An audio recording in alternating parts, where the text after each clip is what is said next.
well known that thrombosis is a very common occurrence in the cancer patients. It's accepted to believe the second leading cause of death in the cancer patients aside from the cancer itself. So the need for safe and effective treatment is extremely important. The mainstay of therapy up until very recently has been low molecular weight heparins, which are effective but still have about an 8 to 9% failure rate at 6 months. They're also extremely painful to the patients and they're extremely expensive, but that has been the standard of therapy since about 2003. At Sloan Kettering, we started to use one of the new direct oral anticoagulants in early 2014. Now, to assure that this was being done safely and effectively, we established a quality assessment program.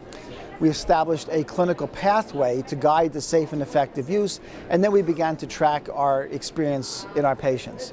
As of mid-November of this year, so about 4 weeks ago, we had 200 patients who had active cancer, had cancer-associated thrombosis, either a pulmonary embolism or a symptomatic proximal deep vein thrombosis, whose full course of anticoagulation was with Rivaroxaban.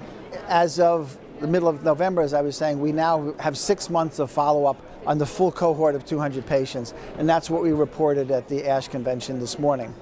In that experience, we were very gratified to see the major bleeding rate was only 1.6%, which is substantially lower than has been published with low molecular weight heparins in prior randomized clinical trials.